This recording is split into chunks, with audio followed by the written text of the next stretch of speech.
All right. Welcome back to the Polished Playbook Podcast, everybody. This is where sports, culture, fashion, and real life all run the same offense. If this is your first time joining us, then welcome, welcome, welcome. My name is Sharon. I go by DJ Diamond Diva. That's at DJ Diamond Diva on all your social media platforms. Alongside my co-host, this is Kina, a.k.a. NailzandNovelz with a Z on all of your social media platforms. And we are your favorite new sports girlies, okay? We're the voice bringing you the energy every single week. Each episode, we're going to be breaking down the headlines, the mess, the magic, and all the moments that make sports feel personal. Now, of course, before we jump into things, Miss Kina, Bobina, you had quite the week, and I know we're going to get into it later, but just let me know how your week was. Yeah, oh my gosh! Right now, I'm running on 2 hours of sleep and vibes. I'm pushing through, but I had an amazing time at WNBA All-Star Weekend. We'll get into it later, but the events, the activations, the panels, the game, everything, it was just, and the people. But we'll get into it later, but y'all, I'm tired. Well, we're glad that you're here. I'm glad you made it in. Yes. After we finish here, you can go ahead and take a nap, lay down, relax. I'll do that. Because it's hot in Kansas City. What about your week? It's been good. Same old. Working and striving, grinding. Got some DJ events this week, some creator events. So just the same old. Kids are still on summer break, enjoying that. They don't go back till later in August. Yes, late August. It's new for us. The end. Yeah. So they're enjoying this time, staying up a little bit later, waking up later. So it's been good. I'm glad we are in the fold because, and this is a great segue to kick off the show, the weekly rundown. Football is back, baby. It's back. Somebody hook me up.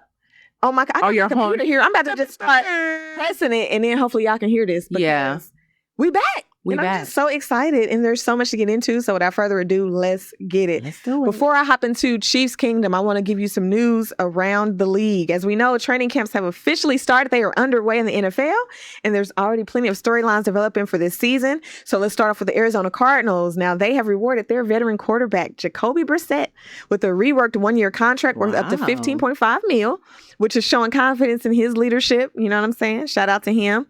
They're also taking their time naming their starting running back. As you know, Mr. Jeremiah Love, first-round draft pick, was picked up. And so Nathaniel Hackett, who's their offensive coordinator, said that they're going to have him earn the job. So I'm sure he's going to earn it, but they have not officially named him. I get it. That makes him work harder. I understand. That's right. All right, moving on to the 49ers. Some scary news out of San Fran. Coach Kyle Shanahan is recovering after he was involved in a car accident. Right. Crazy times. So thank goodness he's okay. He's expected to be fine, but he will be limited a little bit during the early parts of training camp. So shout out to him. Hope he recovers and gets well soon. Yeah.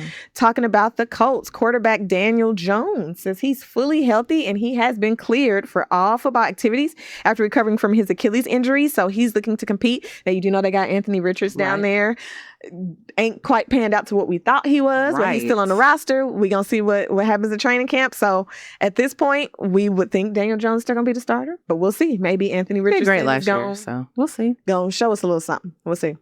Moving on, New England Patriots. Now, this is one of the biggest stories this week.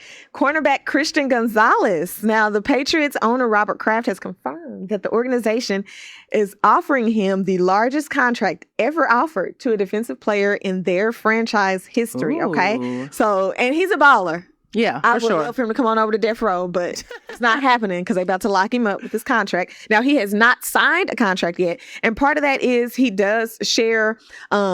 His agent is an agent to another player that's currently waiting. So it's a little game. You know, they want to see what money they're going to get, if they can get the most, because if somebody accepts something, that kind of sets the market. And this is a contract that's expected to set the market.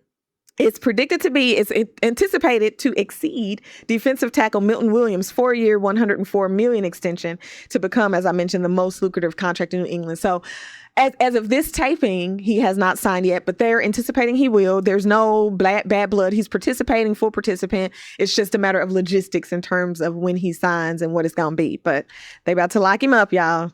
And it's well-deserved. He was a baller last year. All right, moving to the Rams. The Los Angeles Rams head coach Sean McVay has revealed that Aaron Donald is still considering a return from retirement. So while nothing is official, they are still in talks with him. And I just feel like... I know you lying. Just rip the dang Band-Aid off. Stop. Just go ahead and just on back. say it so we can grieve it's and probably- prepare. It's Please. probably a matter of working out a contract or something. But for him to say, yeah, they're still considering it, he's probably gonna be the unofficial official. He gonna be out in them trenches. So good luck to everybody. We'll wait and see when that gets inked. But that's still in the hot pot. Why don't people just The crock pot. retire and just live that retirement life? Because they miss it. I know. And then it's like, if you feel like I'm And they can get back still out do it. here and possibly get a Yeah. chip, then I get it. and they probably come on. You know what I'm saying? Like, it's probably just so many factors. But Yeah, because I watched a video of Myles Garrett hitting somebody the other day, and he said it felt like a rhino hit him. I don't need Aaron Donald. I just don't understand. I don't understand how we're going to let that happen. So they're going to have Aaron Donald. They're going to have Myles Garrett. They're going to have Trent McDuffie. They're going to like... And that's just on the defensive side. Thanks a lot to everybody who allowed this to happen. Yeah. So we'll see. It ain't official yet. We'll see. More to come. Washington Commanders. The Commanders have announced that they've parted ways with their tight ends coach Ben Steele following his recent DWI arrest. Ooh. Moving on to some Madden. Now, EA Sports revealed the first members of this year's Madden 99 club, and among those members are Josh Allen, Myles Garrett, and Jamar Chase. Now, Kina, what do you think about Y'all those? didn't see my Do you face? think it's somebody else that should have been there, or do you like Josh Allen, Myles Garrett, and Jamar Chase being a 99? Myles Garrett, yes, I do. Mhm. And Jamar Chase, I don't know about a 99, but he is amazing at what he does. But Josh Allen being a 99 is crazy to me. But again, he was voted the best quarterback. So I don't know what we're doing. We keep building up Joshua to Yes, be we this do. great. We do. And don't get me wrong, he is a great. I'm Absolutely. not taking that from him, but I feel like they're giving him a little bit too much credit. I do too. He's I just, if y'all, because it's like, I don't want to tap dance on it too much. I Yeah. feel like I've said my piece about Mr. Josh Allen. Like, I agree with Kina, one of the best. He's got to be in your top 5, hands down. Yeah. However, a 99, like, Because I can be honest, I see why my quarterback won the 99 after this year. I totally understand that. So I just feel like I'm going to just leave it there. I agree that I think that sometimes we just fall into that pocket of, we just go, yeah. he's the name, he's the guy. Yeah. We expect him to be, or he Right. should be, or but he hasn't. Expectations. I just feel, yes, it's expectation versus the reality. Though. Yeah. Like, what have we seen? Besides, yeah, he's good. He's going to get you to the playoffs, but then. What from there? We haven't seen it. So for Turner, okay, that's a 99. He just blew away everybody last year. Okay. That's why he won the Super Bowl, right? Yes, that's exactly why he won the Super Bowl. That's exactly why. So I don't know. That's what it is. What it is. It is. We just gonna keep it pushing. Hopefully, 2026. We'll see what they're talking about this year. But I just feel like a few things, y'all. Okay. Yeah. Ryan Clark and Cam Newton. Now, if y'all haven't heard, I'm sure y'all heard this was a big thing going around the internet, but we just want to kind of touch on it really briefly. So Ryan Clark and Cam Newton are out at ESPN, and so this was one of the bigger sports stories last week and into this week. According to reporting by The Athletic, according to The Athletic, Ryan Clark's 11-year run at ESPN was ended under unusual circumstances. Now, the report says Clark was informed of this decision during a commercial break while appearing on NFL Live and after media outlets had reportedly contacted ESPN for a comment about the news. So Ryan Clark, he did later address the situation on his podcast called The Pivot. Shout out to them. And he actually became emotional on that. He discussed, his time at the network, and he says he believed the company used broader corporate layoffs as a cover and camouflage, quote, for what he considers a firing rather than a traditional layoff. Now, The Athletic also reported that tensions between Clark and ESPN leadership had been building for some time following previous on-air disagreements. Now, Cam Newton, his departure came shortly after that, but unlike Clark, Cam Newton, he took to the internet and he was very upbeat and good about it. He said on his 4th and 1 podcast, he thanked ESPN for the opportunity. He called his experience at the network nothing less than pristine. And then he described his time there as an opportunity to learn the television business and kind of take that back to what he does, take that knowledge and do, which because when you have your own and it's successful, it's nothing like it. And his podcast is doing really good. So both of them, I don't have a doubt that they'll land on their feet. And Cam Newton, with his personality and stuff, I think him having his own is actually better the way to go. Yeah. So he was just happy for the opportunity and all of that. And I don't know, like in terms of my opinion about how it all, I don't know if this was just part of their broader restructuring or if there was something deep down, but I liked Ryan Clark on there. Love Ryan Clark. A lot of people was happy and being all excited. Who was happy? Who was excited? What was it? Nick Bosa or Joey? It was either Nick or Joey. It was Nick. Okay. That's whichever one. Yeah. So I see that. Which... Don't get me started on him. Either way, like I don't know why people celebrate people's downfalls. Right. You know what I'm saying? Life happens, people go up and down, but best believe people gonna be back up. Right. Yeah. So it's just that's tacky to me. Very. But I enjoyed him on ESPN and stuff like that. I thought he did a good job. So shout out to both Ryan Clark and Cam Newton. I know they're gonna land on their feet. I'll be watching to see whatever else they do, and then who knows? Sometimes this happens, and then it's a setup for something even better. Look, I always say rejection is just redirection, and they're gonna figure it out. That part. And Ryan is amazing. So yes. I love listening to him speak, whether he's on ESPN or just on the pivot or just putting out videos himself. He's very eloquent and he knows his stuff. Mm-hmm. So why they got rid of him, we'll never know. But we know. So yeah. But onward and upward. Exactly. And I just the thing that got me, I'm like, why he was on? Like that. Is that true? Like that's the part I'm like, is that true? During a commercial break, y'all told this man, hey. Because they were nervous that it was going to get out and they were planning. I had read something that they said it was planning to be delivered on Tuesday, but there was a leak in the information and they didn't want it to get out that way. So, but it's like during the you couldn't wait till he was off work. That part is odd to me. Yeah. But it just is what it is, So we're going to move along, y'all. Talking the Chiefs. Now we're going to circle back to the Chiefs' new stadium. Now, y'all know this is a sensitive spot for me. And I said I wasn't ready. I didn't want to do it. You remember that? The dude in wrestling? McMahon. It's somebody. It's a popular GIF. And it cracks me up every time. And it's like he was sitting in the confessional, like he was about to talk. Oh. And he got tricked him. He was just like, yeah. He's like, that one. I love it. That's how I feel about this. However, it sounds really good. So this is what I'm going to say. I'm coming around, but I'm not around yet. I still don't like the fact that it's not Missouri. I'm never going to back off that hill. However, I do think that if they do what they say they're about to do, it's going to be pretty dope. The new one with the Pringle on top? So let me tell you, but it's what's around it. Okay, so here we go. For those of you that don't know, so the Chiefs are going to be moving in 2031 on the Kansas side. And so this is going to be a $3 billion enclosed stadium slated to open at the start of the 2031 season in Wyandotte County, in the Dot in Kansas. And this is going to be near the Kansas Speedway and the Legends. So that whole little place is going to be jumping. Yeah. All right. The new stadium will seat 70,000 fans, which is less than what's in Arrowhead currently. We got about 76,416. This is going to be about 6,416 less.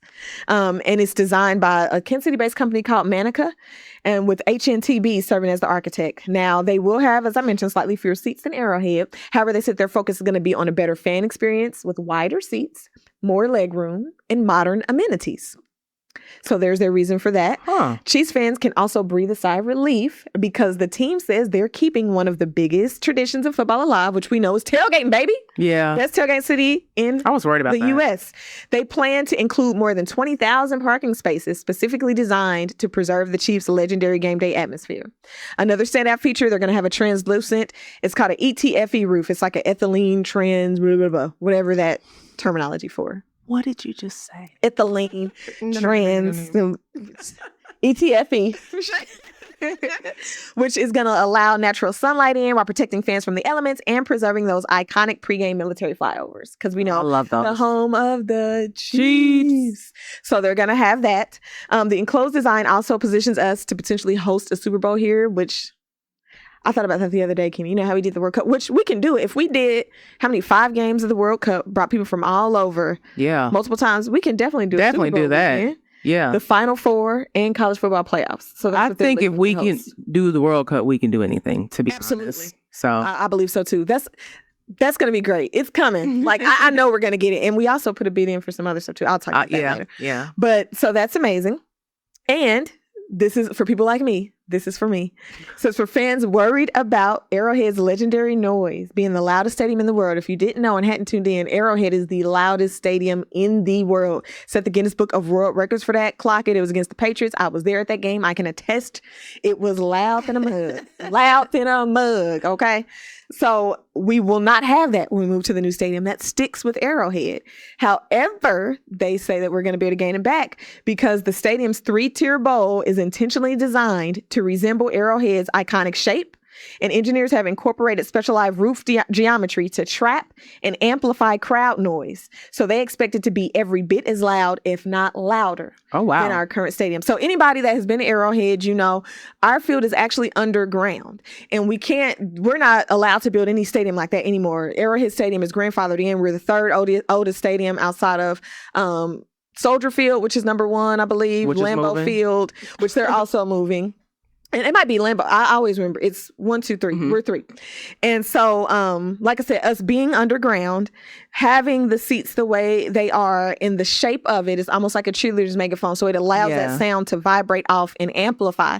And so that helps to make us be one of the loudest stadiums in the world. So I'm glad to hear that they're going to do that because those are my concerns is, what about the history? Like, I get bigger and better. We want to be better and be remodeled and all of that. But it's like you take away from what made Arrowhead special versus just another one of these copy and paste type of stadiums. Like, I feel like we had a mystique and allure. It would be when players would come to play here, people was like, oh my gosh, I want to go to Arrowhead because I've heard so much about it. And it's one of the best tailgating. And it's one of the, like, you know what I mean? I just didn't want us to lose that.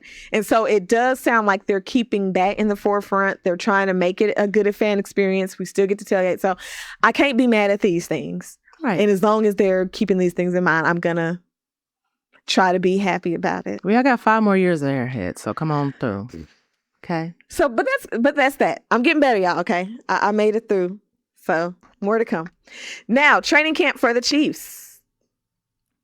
Dun, dun, dun, dun. I feel like I need confetti. So we back, and of course, the biggest headline is my boy Pat. Now he's officially fully cleared for practice, not to start week 1 yet, but just for practice now. And this is only months after suffering that torn ACL and LCL, and he's without restrictions, and he's looking good and comfortable during these early workouts. Now, Andy Reid has also actually adjusted the training camp schedule this year by bringing the quarterbacks, the rookies, and select veterans in early, and that was to help build some chemistry before the rest of the team arrived. So this was a change from previous years. The remainder of the veteran roster reported on Tuesday, July 28th, with the rest of the full team practice scheduled starting on Wednesday, the 29th. So that's when fans and things are going to start being able to come in and get a look at everybody, including Travis Kelce on his goodbye tour, Chris Jones, and Nick Bolton.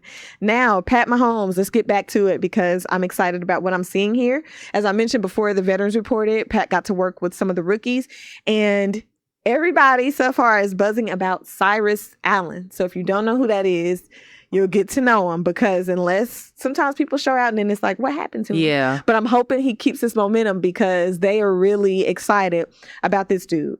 Now, Allen, he's been getting extensive reps with Mahomes and he's been taking full advantage of that. He's made multiple highlight reel type catches during Tramp so far, including an impressive leaping touchdown over multiple defenders on a 7-on-7 drill. That's what I'm talking about. That's what we like to see. Put some pressure on that receiver position. That's what. Yeah. Come on through. So, like I said, I want to see now that everybody's reported on Tuesday what he's looking like. But so far, he's the bee's knees and that standout player in camp. Allen had also shared a cool story from camp. He was saying that it was surreal catching passes from Mahomes because he grew up playing Patrick Mahomes on Madden. We were talking about Madden. And now he's catching passes from him in real life. He says he's learning what he calls, quote, big boy ball and adjusting to Mahomes' timing and internal clock so that he knows exactly when to expect the football. So that's what I'm talking about. Somebody that take it serious, that's excited to be here. Like those are the people that gonna do the most. Yeah. And I told you, Pat will throw to anybody that's open on the field. But if he's got that chemistry, then I mean, like I said, put some competition on that wide receiver 1 position. And so another reason why he's standing out, it ain't just kind of the highlight catches, which we love to see. That's what made Chiefs football fun, is when we saw a lot of the splash plays. But he's got ability to line up outside and in the slot, which is dope, beat press coverage, and run a complete route tree. So he's just fundamentally sound. He's versatile, and this is what we need. So once again, the people, from the top to the bottom, we've selecting and drafting good players. Now, the projected top 3 receivers remain, of course, we got Rashee Rice, who's still kind of recovering from a bit of an injury, Xavier Worthy, and Tyquan Thornton. Behind him, so that's our top 3 who you would expect, right? Now, behind him, we have Cyrus Allen, who's standing out. Nico Remigio is on the squad, and then Jalen Royals. So these are the spots that we're going to see if somebody move up, somebody move down. Remigio has been pretty good so far in camp as well. He's impressed some people here. He's got some polished route running, reliability still. Same thing, Jalen Royals. He's consistently able to stretch defenses with his speed, so he's still showing that in camp. So I feel good because that's some options. We need as much depth as we can get in a wide receiver room. Yes. However, like I said, for the reasons I said, Allen is standing out of all those players right now due to what he's been doing and his chemistry with Pat. Another thing that's been exciting is Reed and Bieniemy's coaching staff. Now that we know Coach Bieniemy is back in full effect, Allen talked to that. He gave fans a glimpse of what it's really like being coached by Eric Bieniemy and Andy Reid. And so he laughed while saying, Bieniemy gets on us every day. Yeah, of course. Over every little detail. He said even making sure players have their shirts tucked in correctly during practice.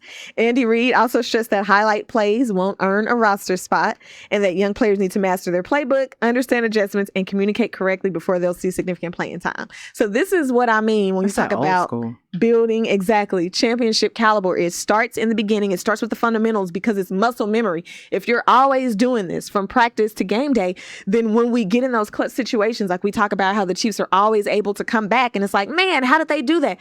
It's muscle memory. They're used to playing that way. They know what to do in adverse situations. And so when the situation occurs, they are better at it and they can execute because that's what they do. And so shout out to Coach Reid and Coach Eric Bieniemy for getting on these dudes because that's what they needed. I feel like they lacked a lot of accountability last year. And so it sounds like we get into it ASAP. Some other camp standouts just to keep a peg on. We're going to kind of talk about this throughout camp, but just so that you kind of have some names you're familiar with.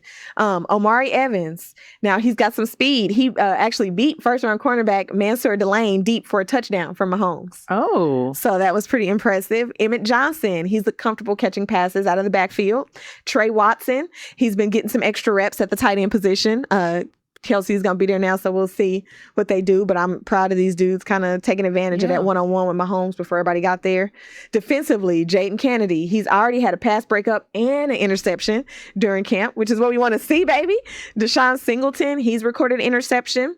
And Ricky edge rusher, R. Mason Thomas, he's earned praise for mastering the playbook, the defensive playbook, before camp even started. That's huge. So these boys are coming in ready to rock and roll and are taking it seriously. So listen, y'all don't get me hyped up for nothing. Y'all better come through all this camp stuff. I need to see it in real time. But this is what you want to hear. You want to hear good stuff during camp. Last thing I want to say, Mansour Delane update. So they're being extremely cautious with him because he actually suffered a shoulder injury during OTAs. Mm-hmm. He overextended himself. He's practicing currently in a yellow non-contact jersey. So the good news is he is still participating in conditioning walkthroughs. His shoulder, he said, is improving every day. So they do expect him to return to full contact soon. All right. And before I turf it off to Kina, I just want to bring this up. We want to send our thoughts and prayers to Coach Bieniemy's family. You guys may be aware of the incident that occurred out in their home in Virginia with his wife. And so Coach Bieniemy has temporarily stepped away following her hospitalization after a shooting that had occurred at their home involving their son. So she was currently in stable condition, which is good, but as you expect, he's going to take some time to deal with that.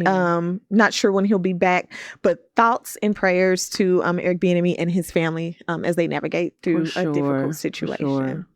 So that kind of wraps up my training camp. There's some See how hype she is? I love it. So I'm excited, Kina. We about to I'm see. excited. Kina and I, we gonna have to make the trek on down, honey, and see what's happening at training camp. So there's more to come. But Kina, let's talk about some basketball because you were in Chicago for the WNBA All-Star, and we want to kick off with some WNBA news. We are. I'm gonna start with a recap of All-Star. I'm not gonna get into my feelings or things that I did. We'll touch on that later. But the final score of the game, Team Spoon defeated Team Coop 129-122. And to me, this was lower than last year. I think last year they had like the 4-point shot and stuff like that. They didn't have that this year. So someone had asked me what I thought the score was going to be of the game, and I said 123 to 115. So I was close. I chose the wrong team to win, but that's okay. That is all right because I love Teresa Weatherspoon, but I do love Cynthia Cooper as well. So it was good to see, like, this is the 30th anniversary. It was good to see all of those just superstars. Did you see Tina Thompson? Did she come back? I don't know if she came back because a lot of them did. They came out on the court. They had Lisa Leslie, my fave, Cheryl Swoops, and they had someone else out there. I can't think of who it was, but then a ton of them just came out on the court. I just thought that was just super cool. I loved it. Rebecca Lobos?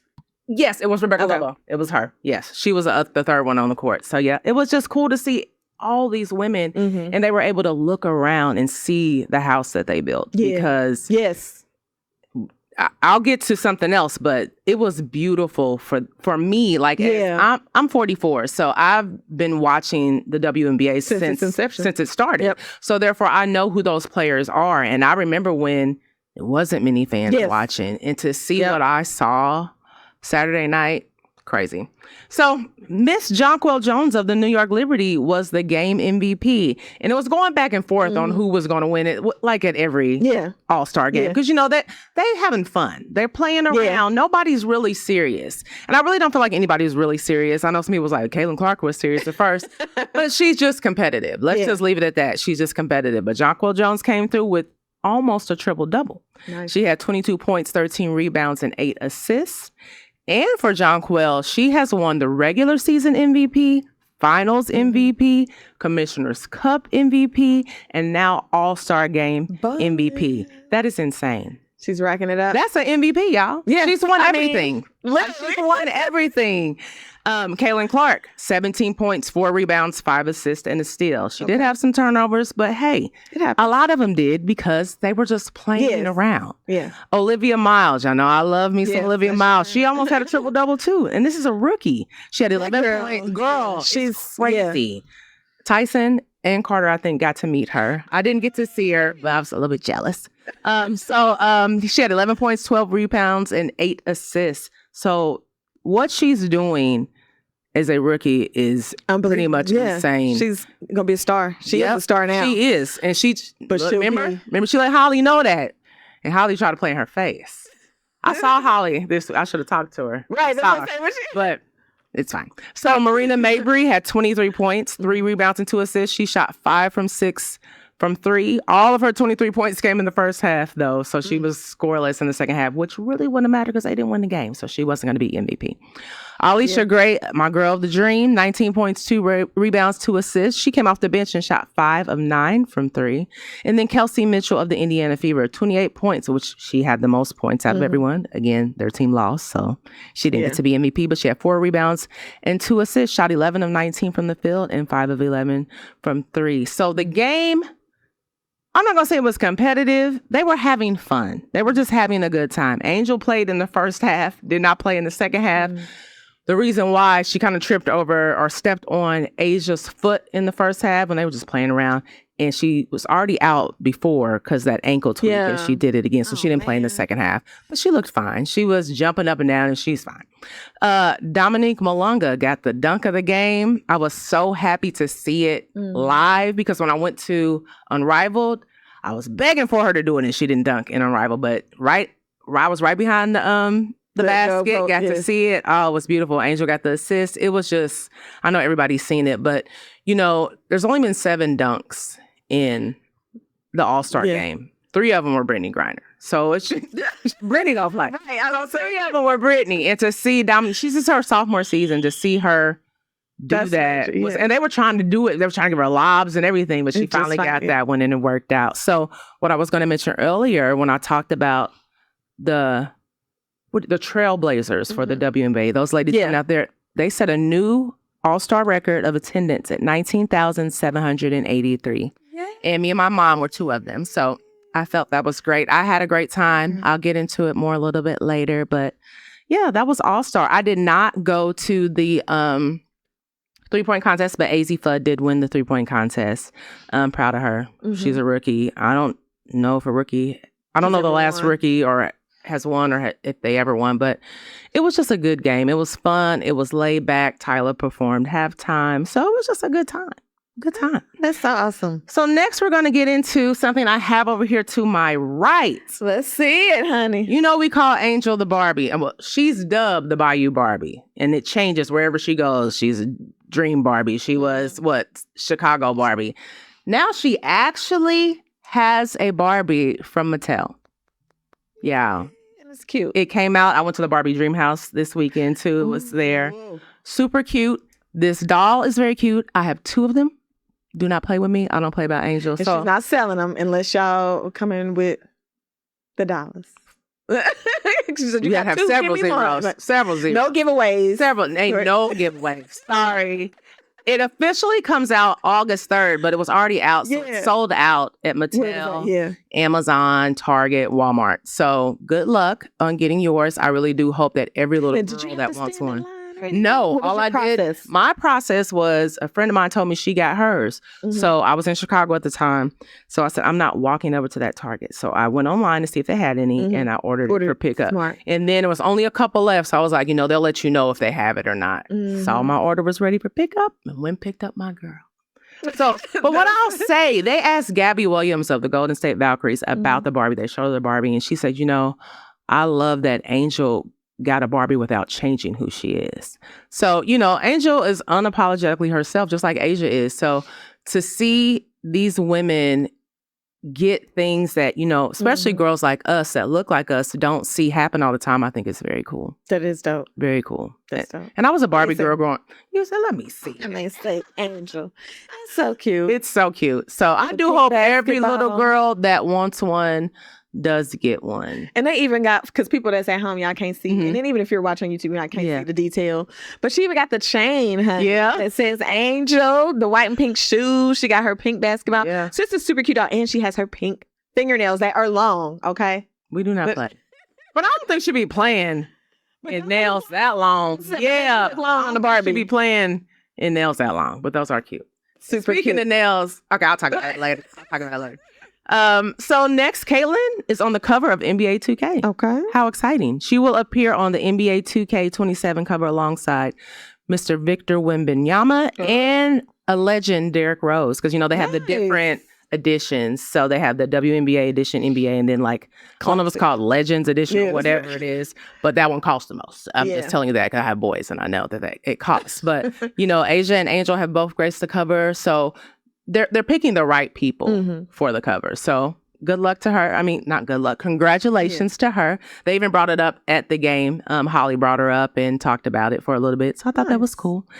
In other news, the WNBA and the WNBPA put out a joint statement. And this has to do with the disgusting things that have been happening lately with players receiving racist DMs and things happening at games and things like that. So they came together and I'm not going to read this whole thing because it's long, but I will say they met and they had a meaningful conversation about the recent increase in racist, hateful, and abusive messages directed at players, as well as other matters before the community. I know when people, the committees, and I know people were wondering, are they going to say anything? Because I know you can't go into someone's house and say, hey, don't do that. But to show that you are supporting your players, a statement needed to be made. Of course, the WNBPA, the union, was the ones to push this meeting and let's get this statement out to protect our players. So, for me, I feel like it doesn't really change anything right now. So it's what's next? What are the next steps? What are y'all going to do about it? But it's good to see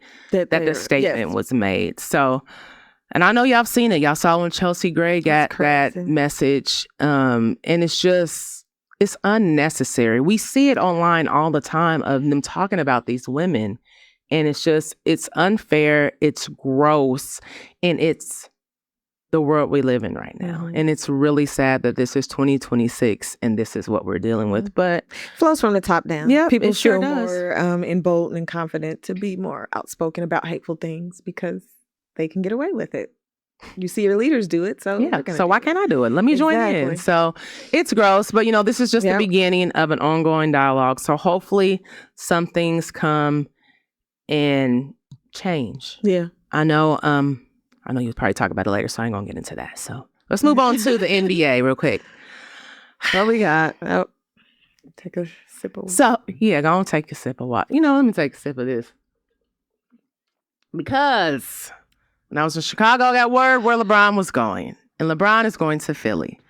So before I get into my personal opinion on this, let's talk about the facts. So he signed a 2-year, $8 million veterans minimum contract with a second-year player option.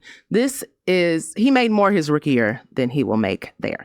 So the announcement is something he just revealed it himself on social media. He didn't do a decision. Thank the Lord. We don't want that no more. That was not burning jersey. Nah, we don't want that. So he passed on a reunion with Cleveland or Miami.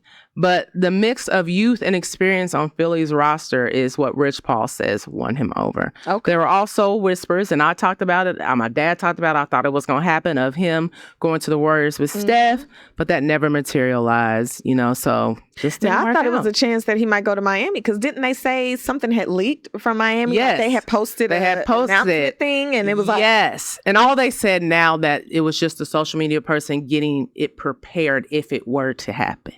But why did you do that? Do you still have a job?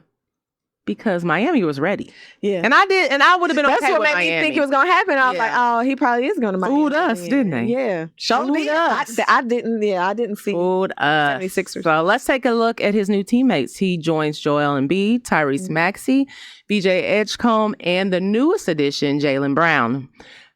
Kentavious Caldwell-Pope. He played with him before, so he also signed to reunite with him in Philly. So I get it. This is a contender for me. Looking at the pieces, it is a contender for a title if that's what he's looking for. But I remember Rich Paul said he wasn't looking for a ring. But with this decision, you have to be, in my opinion, to go to Philly. So LeBron wasn't looking for a ring? That's what Rich Paul said. He wasn't looking for. What athlete isn't looking for a ring? Yeah. And especially when LeBron makes his moves, that's what he's doing it for. Because otherwise you would think, well, why don't he just stay in LA then? Or why wouldn't, you know what I mean? I thought that was what was driving this move, was that he was looking for another chick before he went on out. Yeah. It makes sense. So I'm going to get into my opinion, and then I'm going to ask you a question. So my opinion is I was not happy. Okay. I was very upset. I really thought he was either going to Golden State or Miami. I'm a LeBron fan. So it's going to take me a moment, but I said I wasn't going to conform. But y'all know I will. I will, but give me a moment. Just give me some time to really see how it plays out and see what it looks like. I have to buy in, because the 76ers, I don't have any issue with anybody on the team. I think Jaylen Brown being there is huge.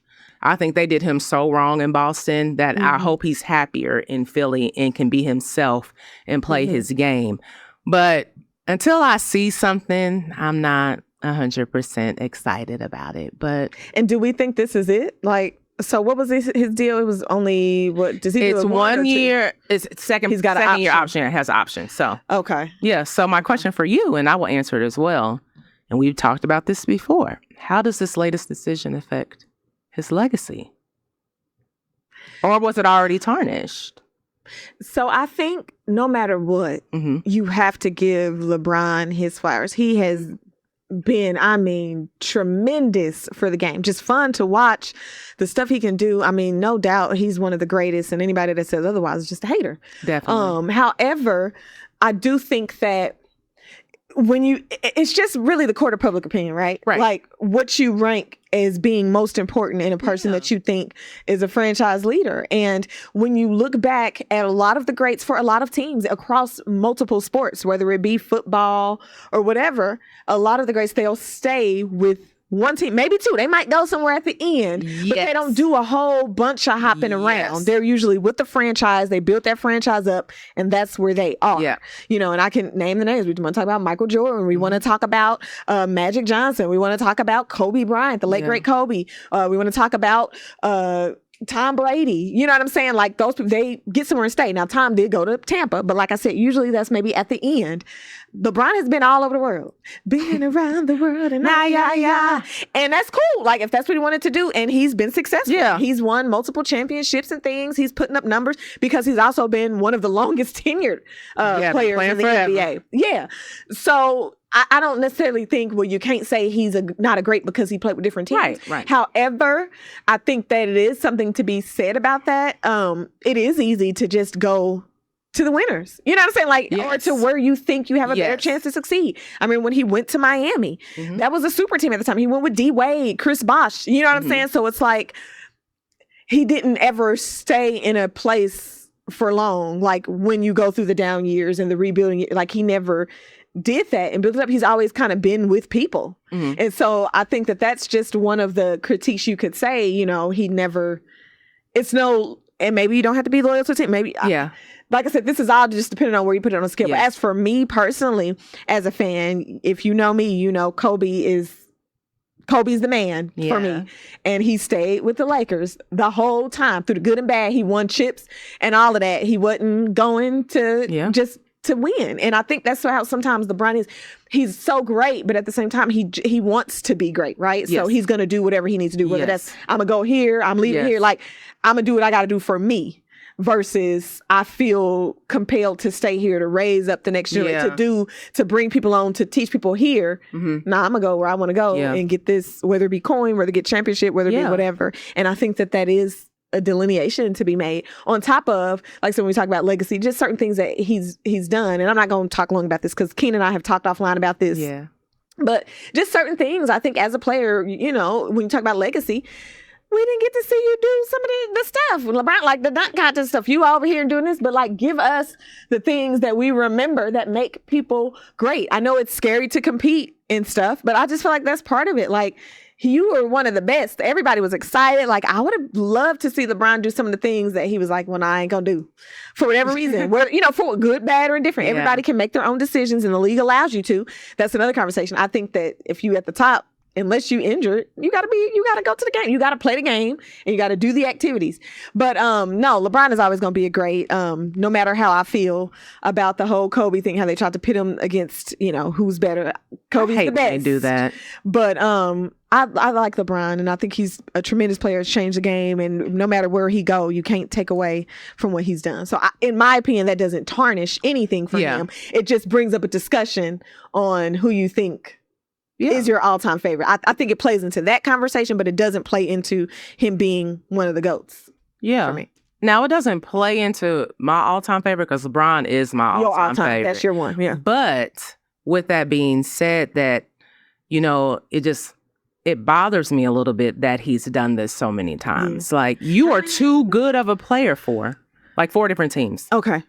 You're too good of a player for that, you know, but I mean, like, I was there with Michael Jordan. Michael Jordan played with the Bulls. He didn't go to the Wizards until the end. The very end. So, you know, and I'm not trying to compare his journey to anybody else's. Everybody's going to do what they want to do. So, I mean, I commend him for, you know, taking a chance and doing that. But sometimes I really wanted you to stay with the Lakers. Yeah, just stick But the Lakers, they look like a whole different team right now. I don't know. Somebody said it's snowing in L.A., but hey, I'm still going to be cheering for the Lakers because I love Luka. I love Austin Reeves.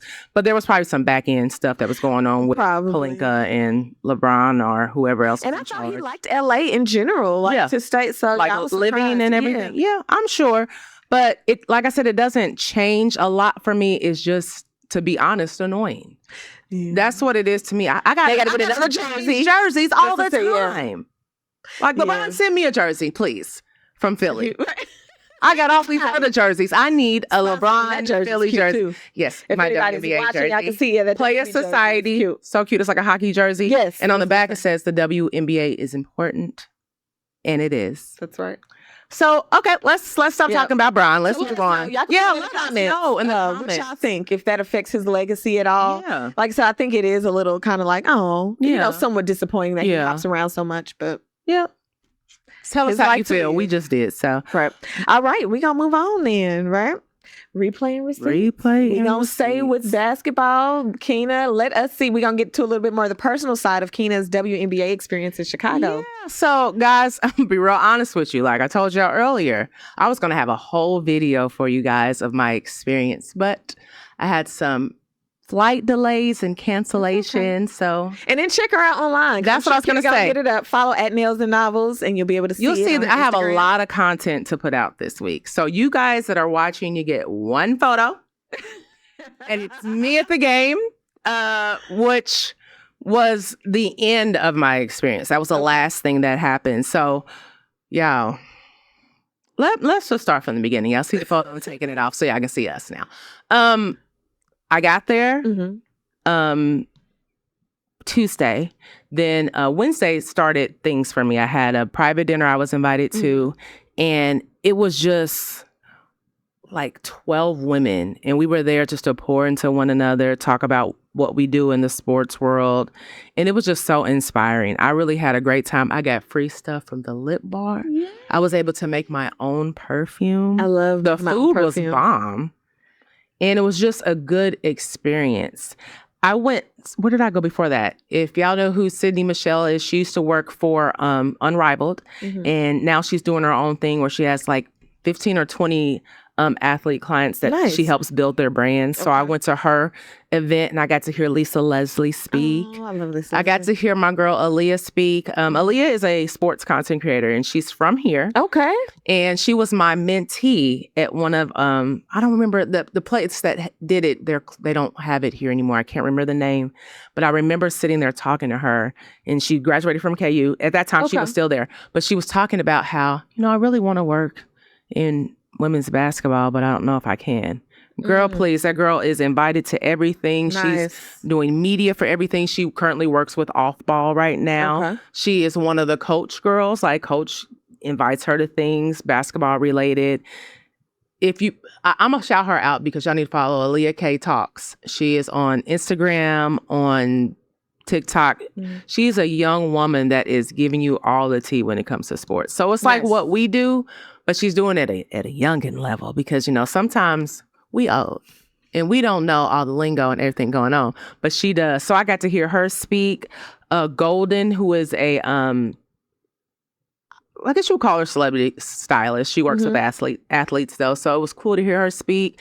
Even hearing Sydney speak about taking a chance on herself, leaving Unrivaled and doing something on her own. So it was very cool. I got to meet Jordan Canada, one of the Dream Girls there, Azarae Stevens, Tiffany Mitchell, former WNBA player, was there as well. So I thought that was cool. That was day one.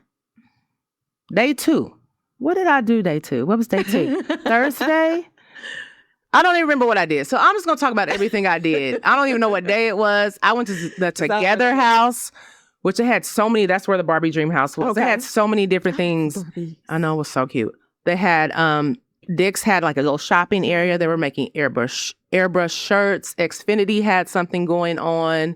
It was just a really cool experience. Yeah. I got picked out of the line to work with these two influencers that it was crazy. The guy walked up to the line. He was like, we're doing a content thing over here. Anybody want to step in with us? Yes. It's about nails. And I was like, of course. Yeah, you have to get that.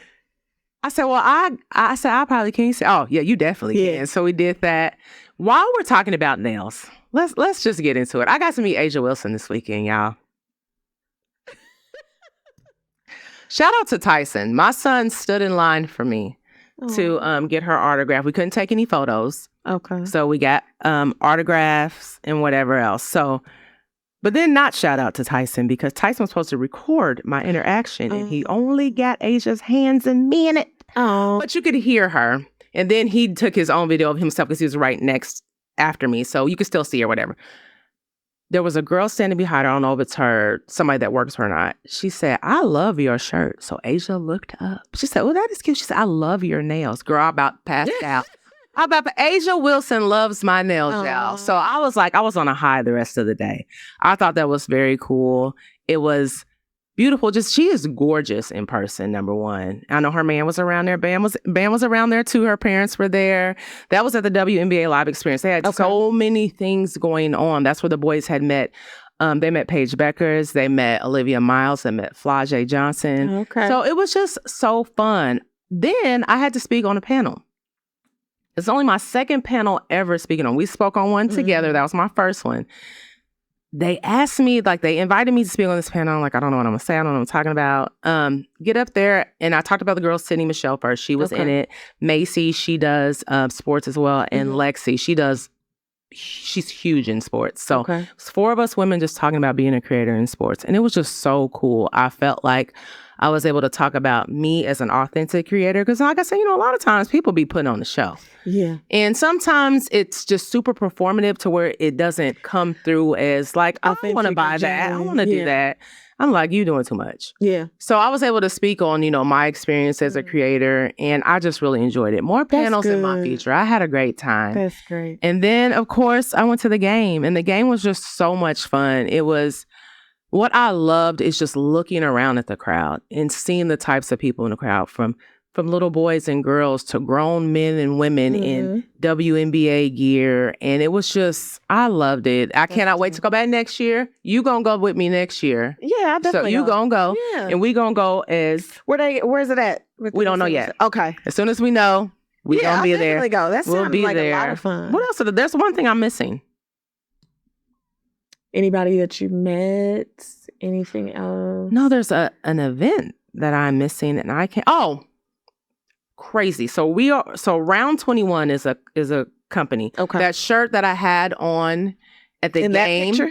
The picture you had up there? Okay. It's from them. And I had met Jazz a while ago. We talk all the time on Instagram. She had sent me a package before. So she invited me to this event. So I'm really going to have to go to my Instagram this week because I'm going to post a video of it. She invited me to this event where she had different pieces of her stuff out.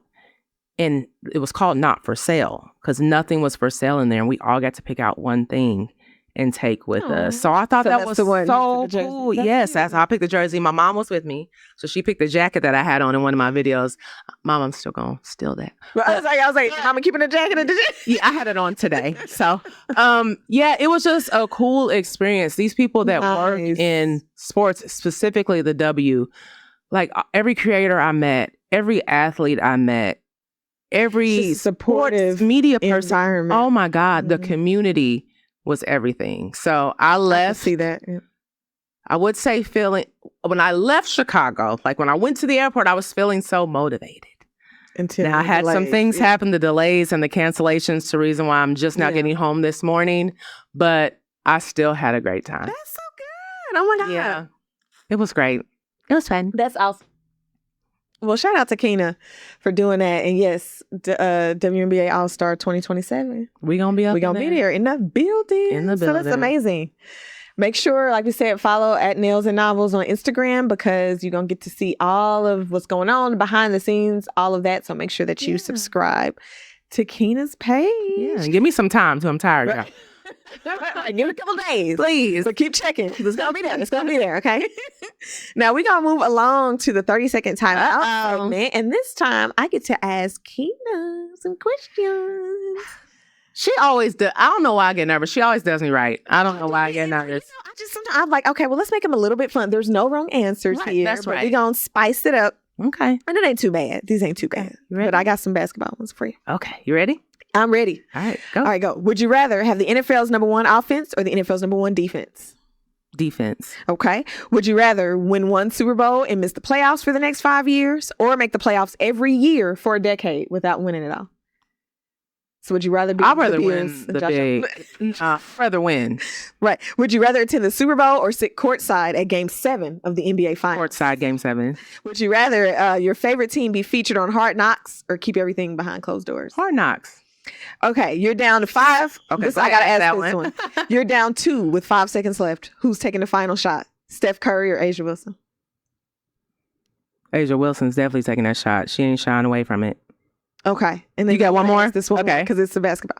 Which matters more in today's NBA, Kina, or WNBA? Either one. Period. An elite point guard or an elite big man or big woman? I think it's different for both. I think for the NBA, I think it's an elite guard. Okay. And then in the W, I think it's an elite big. Big. I do. Okay. I do. And the difference is why I say that, because the league, the NBA, is built on, we just talked about this, threes. It's a lot of threes. It's a lot. And we don't see a lot of big. Well, you do actually in the NBA see a lot of big shooting threes, but I feel like that is where the league is. It's still, when I'm watching y'all take 50 threes a game, when I could have watched you drive to the basket, I feel like that's where the difference is. And when it comes to the women, though, I look at Angel, I look at the rebounds, I look at Asia, I look at the block shots, and I look at their scoring and things like that. Jonquel Jones, we just talked about her being an MVP of everything. I feel like that's where the difference lies. Nice. So those weren't too bad. No, those were good. Not bad. All right. Now this is what I want to say. This is just with the mess. Now, we're going to get into a little bit of drama. Okay. Flag on the play. Couple of things. So we're going to move through this. WNBA, let's start there. Okay. Caitlin Clark versus the media. Now, one of the biggest conversations in sports right now is surrounding Caitlin Clark and the media. So recently, Clark had opened up about how exhausting it's become seeing her name constantly used in storylines that don't accurately reflect who she is. Now, she's expressed frustration that people continue creating narratives about her without actually knowing her personality. So this led to a response from ESPN analyst Monica McNutt, who has said Clark also has a responsibility to understand her role within the broader WNBA community and the league's sisterhood. Okay. Now, these comments have sparked immediate backlash online. So a lot of fans argue that Clark has consistently condemned toxic fan behavior and shouldn't be held responsible for how social media reacts to coverage surrounding her. Yeah. And the debate has shifted now into a larger question about the media responsibility versus the athlete's accountability, and whether the nonstop attention surrounding Caitlin Clark has become more about controversy than basketball. So my question I have for Kina on this is, do you think that the media has become more of Caitlin Clark's story than just covering Caitlin Clark? Like, do you think that the media has kind of consumed what we think about Caitlin Clark? Absolutely. And there's things that, a lot of the issues that we're having are from her quote unquote fans. And she'll say, those aren't my fans. Those are bots or whatever. And then you said she talked about that's not her personality. To be honest, we don't know your personality. Nothing shows. You don't talk about things. And I think that's where Monica was talking about that, they say, well, she stood up for, I think she said something one time. And if you see that it hasn't stopped, I would keep speaking up until these until these quote unquote fans be like, well, I'm not dealing with her no more. Maybe they'll just go away. But when you see something's wrong, you speak up, especially if it's people that are wearing your jersey, but there's people that are talking bad about everybody else, but lifting you up in response. I feel like it's your job to open your mouth and say something. But what she does is she just shies away from it. Like, well, it's not my problem. I'm not telling them to do that. And that's another form of privilege and entitlement that not all of us are offered. So, yeah. And I think it goes back to what she was saying. When you get put in these positions, sometimes it does come with a bit of responsibility. And sometimes you see some people do well at it, some people don't. It's a lot of responsibility that comes with being considered one of the best in the league. And she is somebody that people look to that has a voice. So sometimes you got to use that voice to speak up, because silence sometimes can be consent. Yeah, and using your voice, maybe we can see a personality and know who you are, because we really don't. A lot of times we don't know where you stand on certain things. And I understand her point. Like, if she was just a regular person, you wouldn't have to say a word. We wouldn't have to know who you are. We wouldn't have to know where you stand, but you're Caitlin Clark. And the media really has done this to her. They have made her feel like, and I'm not going to say made her even feel like, they have put her to be the face of this league, which she's not. And I think she even knows that, that they've made her on this pedestal that she honestly, I feel like, doesn't want to be on. I feel like she just wants to play basketball. Yeah, I could see that too. I can see that. So moving on to some more hot topics and mess going on in the college world. Now, this is concerning Robert Aaron Suttles. Now, he works as the director of content for Alabama, and he was arrested during a multi-agency undercover operation that was targeting the demand side of commercial sex and human trafficking investigations. According to law enforcement, Suttles was charged with solicitation of prostitution, not human trafficking itself. So that's a big distinction, because you hear human trafficking, it's like, Yeah. he's doing what? Yeah. So he was not charged with human trafficking itself, but he was charged with solicitation. Authorities say that the operation was designed to identify buyers while helping locate and protect potential trafficking victims. Following the arrest, Alabama suspended Suttles indefinitely, removed him from its staff directory while the matter is being reviewed. And he's somebody that's pretty high in their organization as well. I believe he did something in 2023 so this is why this was a big deal for them, because it's like, what you doing? Human trafficking? He was where? So he was in a little sting, honey. So they're gonna, do all of that. So in the meantime, in between time, he's at the crib until they decide if he's gonna get his job back. Wow. So you got to be careful in these streets. Got to be careful what you're doing. My last flag for the day. Yeah, 3 flags. Got 3 flags. There's a lot of stuff going on. It's like, what's going on? FIFA is under the microscope. So one of the biggest international sports stories centers around FIFA. There's questions surrounding the tournament's integrity and governance that continues to make headlines. So and this is all reporting. This is unofficial. No action's been taken yet. According to the reporting from the outlets, including BBC, the New York Times, The Athletic, the Council of Europe's Sports Integrity Network, known as the Group of Copenhagen, has identified 7 World Cup matches for further review after detecting unusual betting patterns. Now, it's important to note that these are called yellow notices, which do not mean that match fixing has occurred. So we want to be clear. They can't say that that's what happened. However, it indicates betting activity that investigators believe warrants additional analysis.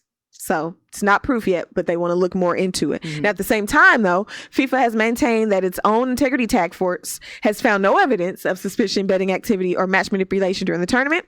And that leads to a separate controversy that's involved with the U.S. in Folarin Balogun. Now, following his red card, which was ridiculous, he should have never had it to begin with, questions emerged about the disciplinary process after President Donald Trump had publicly acknowledged speaking to FIFA President Gianni Infantino regarding the decision. Now, critics have questioned whether politics influenced what should have been an independent sporting process.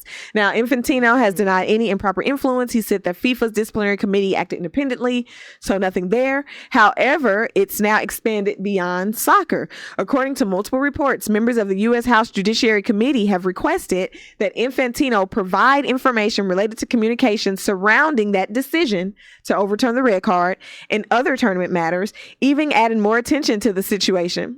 Infantino himself went to the mic and responded publicly on social media and criticized media coverage, telling critics to meditate, pray, or watch a football match. Okay, this is a response that generated significant discussion in the sports world. So he got a little up in arms and said, listen, who gonna check me, boo? Basically. Who gonna check me, boo? So, as always, like I said, this is ongoing investigations. There's no proof of wrongdoing at this time. This is just more things that are coming up that they have to determine if something went on or if it didn't, and that there's some suspicions and eyebrows raised about it. Wow. So, more money and all that to look into and investigate, but there you have it. That's a lot of mess. Flag on the play. A lot of mess. 3 flags. Let us know in the comments what you think about those flags. Yeah, I feel like the soccer thing, they gonna probably get past that. That'll be a little bit more difficult. That's the least of the worries on the flags for me. Yeah, but Suttles, that's the we got most worrisome right there. And I don't know if he's married or not. It's like, eek.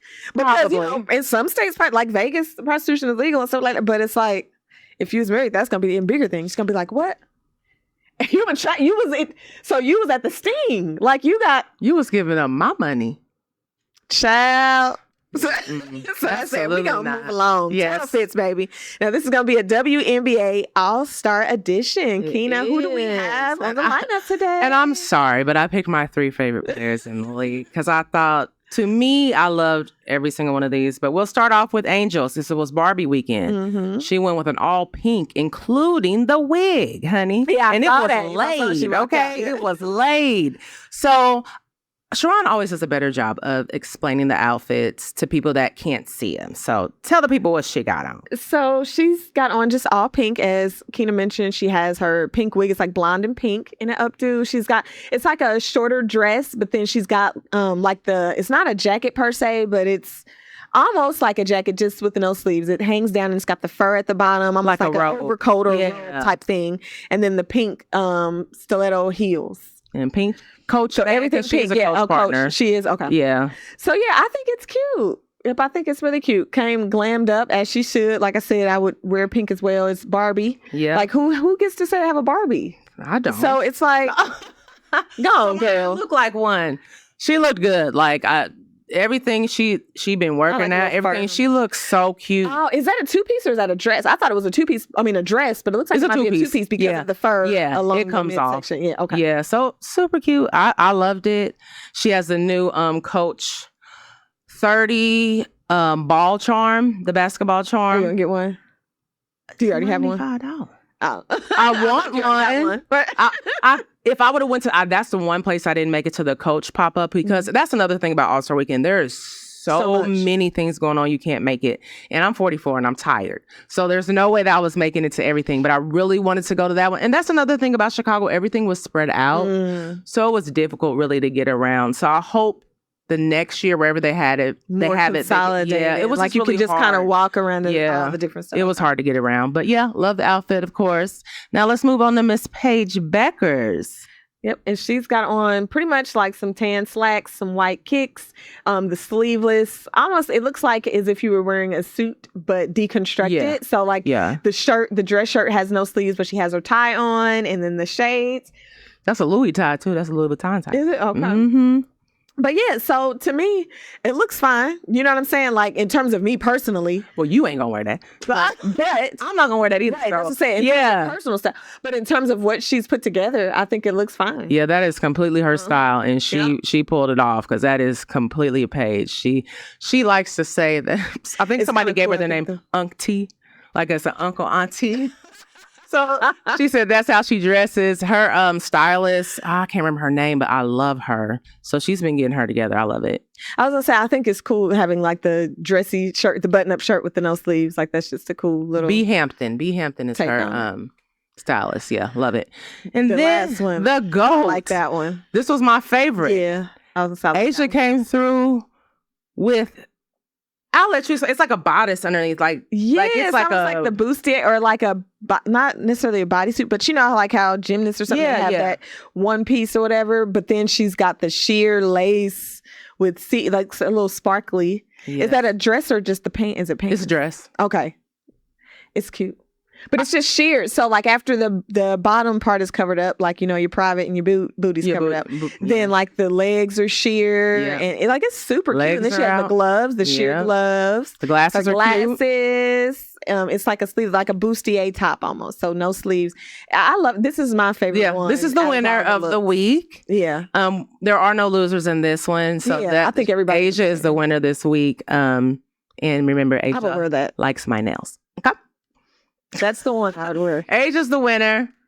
Closing huddle. We're already there. We were there. So what can we look forward to in the sports world this week, Kina? So the W is back after a little All-Star break. So Friday, we have Wings versus Mystics, Fever versus the Fire, Storm versus the Dream. I can't wait for that game.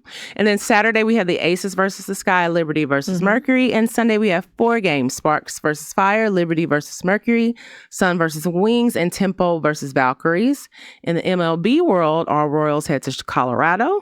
They have weekend games Friday at 7:40, Saturday 7:10, and Sunday 2:10. So if you're out in Colorado, go to the game. KC Current, they have a home game versus Angel City on Saturday at 5:30. Kansas City Diamonds are away in St. Louis playing against this STL Gateway Gold Friday and Saturday at 6:35 p.m. both nights. Nice. Shout out to the Diamonds doing their thing. And then we'll wrap up with our song of the week. So this week, just so simple. So it's a throwback. It's a throwback. Welcome back. Mace? That's what it's called. Yep. Welcome back. Welcome back. And I just thought that was fair. Welcome back. And then Kina's back. Finally, we didn't know she was going to be back for all them delays. But God No, But the thing is, let me say this, because I am a brat. So when things don't go my way, I was crying yesterday. Just because I was just ready to be home. I wanted to see my husband. I wanted to see my dog. I wanted to see my bed. Yeah. And I wanted some silence. I just wanted that. And, people kept telling me, and I know this, everything happens for a reason. There could have been something wrong, so I'm blessed and I'm lucky to be here. Sometimes you got to take it for what it is and move forward. Now, I need to go home and get some sleep, but I'm here. That part. I'm going to piggyback off of that because that happened to me.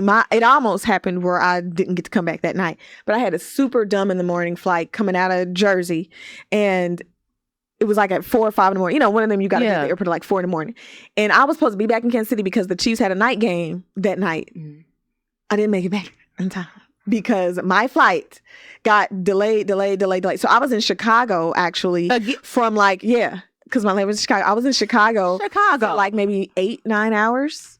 And then so I had to watch the Chiefs game on the plane on the way home. And I know you were upset. Did they win or lose? We won. We played Tennessee that day. I feel like we won. It was regular season. As long as you weren't pissed off the Chiefs lost. So. Right. I can remember. I feel like we beat Tennessee that day. But yeah. But this is Chicago. And that was... Is this a Chicago thing? Because I don't know what it is, but to get, and that's why I got the early, I was supposed to be home. And then you telling me I don't get pissed. Was it a weather thing? No, it was something with the plane.